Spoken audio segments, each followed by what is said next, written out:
Ça fait quelques semaines que je travaille sur un projet d'essayer de créer en fait mes propres crayons. Donc ce que j'ai fait, c'est que j'ai pris en fait de la cire d'abeille que j'ai mélangée avec des pigments. J'en ai fait plusieurs coloris, hein. J'en ai des noirs, j'en ai des couleurs un petit peu sanguines, j'en ai des blancs, on peut aussi faire des bleus. Et ce que j'essaie de chercher, c'est un outil vraiment qui me permet d'aller un peu plus vite en fait dans ma façon de dessiner. C'est-à-dire qu'avec un outil comme ça, on va chercher un petit peu la tranche la plus intéressante. Et si je veux faire une ligne, je vais avoir une belle ligne en fait. Mais moi, ce que je recherche surtout, c'est vraiment d'aller à la fois faire une ligne, à la fois par exemple de déposer un peu de matière, mais surtout c'est ça en fait. C'est vraiment la qualité du noir, donc j'ai réfléchi sur un pigment, enfin plusieurs d'ailleurs, pigments noirs pour arriver à ce style en fait de noir vraiment assez puissant.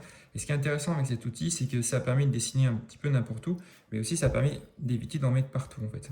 Comparé au fusain, quand on va travailler avec ça, bah, en fait, on va s'en mettre un peu partout. On peut estomper, hein, il suffit de prendre un petit bout de cuir et de bien frotter. Donc je l'ai décliné en fait en couleur noire, je l'ai décliné aussi en couleur sanguine. Donc par exemple avec la sanguine, si j'avais fait des petits prototypes, on peut vraiment travailler, par exemple quand on veut travailler les cheveux, on va vraiment travailler ici.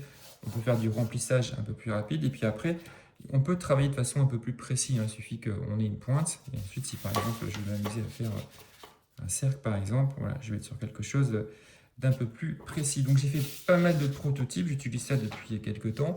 Et pour information, je me suis amusé en fait à créer une marque. Et s'il y a des personnes qui souhaitent m'aider à les produire ou à les commercialiser, et ben pourquoi pas.